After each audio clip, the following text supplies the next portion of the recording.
Srdečne vás vítame pri ďalšom dieli, v ktorom sa budeme venovať ex-policajtovi Jankovi Káľavskému, ktorý si už viac ako 3 roky vála šunky v Bosne a Hercegovine. V obrovskom dome z nevedno akých prostriedkov si ho zabezpečil a ktorému pravdepodobne v tom, aby mohol zostať v Bosne a Hercegovine a nebol vydaný na Slovensko, pomáhala Slovenská informačná služba. Jan Káľavský je odsúdený za vynášanie informácií, hlavne tých citlivých, zo spisov, alebo ako by som to nazvala, z kauz Judáš a Očistec. A podobne v týchto kauzách je obžalovaný aj bývalý prezident policajného zboru Tibor Gašpar a teda súčasný podpredseda parlamentu. Áno, lebo Jan Káľavský bol vedúci operatívneho oddelenia, čiže on úzko spolupracoval s policajtami, s vyšetrovateľmi, čiže on vedel, že čo sa ide realizovať, kto sa ide realizovať, kedy sa to bude robiť. Čiže Janko Káľavský si takto privyrábal a teda všetky tieto informácie sa snažil zúročiť vo svoj prospech a za to je teda odsúdený. No a Janko sa už 3 roky skrýva v Republike Srbskej, kde ho opakovane za ním chodia teda rôzne herečky z dezinfoscény a teda strašne sa tvária, aký je dôležitý a čo všetko vie ešte obyvateľom Slovenska povedať. Ja sa musím priznať vám, že ja som sa hecla, ja som si to pozrela. A ja som to videla. Ja som si to pozrela a ja som bola doteraz presvedčená, ja som sa manžela na to pýtala, že ako nejakými previerkami musí akože na takýto útvar, ako Jan Káľavský bol, akože prejsť ten potenciálny príslušník a že teda áno, oni musia prejsť aj psychotestami, aj inteligenčnými testami, ale ja neviem, keď som pozerala to video, ja nemám pocit, že on je teda ten najbystrejší z najbystrejších. Aj mi ho chvíľami ľúto bolo, on to tam hral na nejaké, že on je strašne emocionálny, ale ja neviem, strašne tam trapošil. Aj mne by ho bolo ľúto, keby tak strašne neklamal a nesnažil sa celú tú situáciu otočiť proti čestným policajtom a v podstate zakryť svoju vlastnú činnosť, či trestnú činnosť, čiže mne ho ľúto nie je. No ale teda, keď tak strašne rád mal tie návštevy, rozhodli sa ho navštíviť aj novinári z investigatívneho centra Jana Kuciaka. A tam už taký zhovorčivý nebol. Tam už veru bol o mnoho krotkejší, začal si ich nahrávať. Tam sme robili, také veci sme robili, my sme mučili, my sme, čo to robili všetci? My sme ich týrali, my sme ich museli zlomiť. Prosím vás, keď niekto poznáte väznicu tuto na Slovensku, že kde majú španielsku čižmu, napíšte nám to. Poďme sa pozrieť? No a hlavne Káľavský tam tvrdí, on sa tým prezentoval teda, že on tam má požičovňu kolobežiek, bicyklov, či čoho, ja neviem. Že tak z toho financuje ten svoj život. Ale vôbec sa to nepotvrdilo. On tam žije s celou rodinou, len nikto ho nikdy nevidel. Tú požičovňu elektrobicyklov. A nežije si vôbec zle, ale na to, z čoho všetko tam žije. Zle. On tam má veľký dom, to je novostavba s bazénom na rozsiahlom pozemku, celé je to písané na jeho manželku a teda pozrite si takú krátku reportáž, aby ste mali predstavu o tom, že ako tam Janko žije. Určite lepšie ako väčšina ťažko pracujúceho slovenského národa. Alebo radového policajta. Alebo radového policajta. A Káľavský na Balkáne zjavne netrie biedu. Dom, v ktorom býva Jan Káľavský zo slovenskej vojny v polícii. Zjavne je to novostavba, naozaj pekná, vkusná, s bazénom, s palmou a naozaj veľkými pozemkami nabúkol. Nehnuteľnosti sú napísané na Káľavského manželku. Ceny len za domy sa tu pohybujú odhadom od 200 000 eur.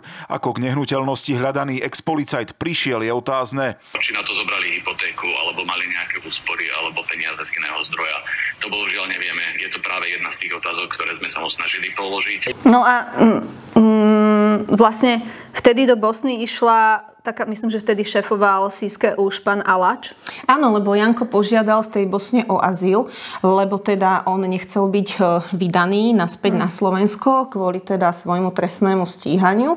A Slovenskej informačnej službe vtedy šéfoval, ako sa volá Alačka svojím menom? Michal Alač. No.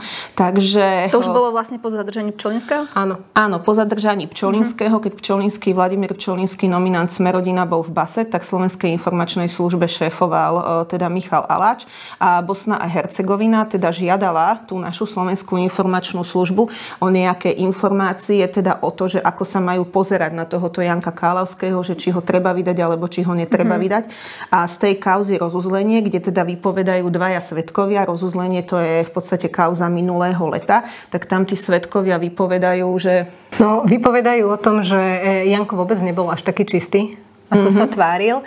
A v podstate realita z ďalších spisov, ktoré vám my postupne budeme ukazovať v ďalších videách, je taká, že ako náhle prišlo dožiadanie, aby teda bola napísaná informácia z prostredia slovenskej tajnej služby o Jankovi Káľavskom, tak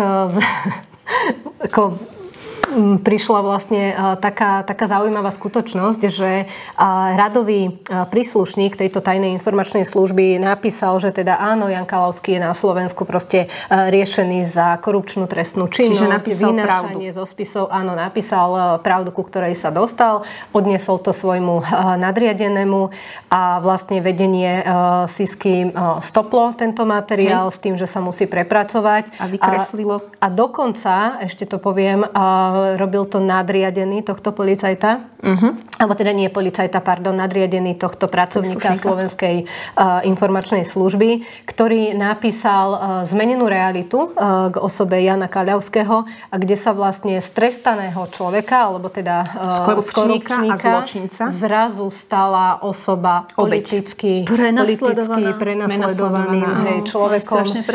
Čiže podľa výpovede tohto svedka, alebo teda dvoch svedkov v kauze rozuzlenie, Slovenská informačná služba podala klamlivú informáciu Bosne a Hercegovine o tom, že Jan Káľavský je teda politicky prenasledovaný a je to obeť. My vieme, že keď minulý rok tá kauza rozuzlenie uzrela svetlo sveta, tak proste Robert Fico a Smer spravili obrovskú tlačovku, hovorilo sa o štátnom prevrate. Kauza rozuzlenie však dopadla tak, že momentálne tam už nikto nie je obvinený vďaka generálnej prokuratúre, pretože ako vždycky pripadajú generálnej prokuratúre skutky nedostatočné a zmätočné, tak tomu bolo aj v tomto prípade, takže kauza rozuzlenie už v podstate neexistuje. No a my vám veľmi pekne chceme poďakovať, milí naši priaznivci, za to, že nás neustále zásobujete novými informáciami, že zdieľate naše videá, čo veľmi nám pomáha v tom, že sa tá pravda šíri. A aj pre tú druhú stranu brehu našich divákov sme nehali pod týmto videom dole možnosť komentovania, takže ak v sebe objavíte náhodou huliaka a budete sa chcieť v tých komentároch vyhuliakať, tak tam je priestor aj pre vás. Tak sa tešíme na vás, píšte, zdieľajte, ďakujeme, dovidenia. Suka.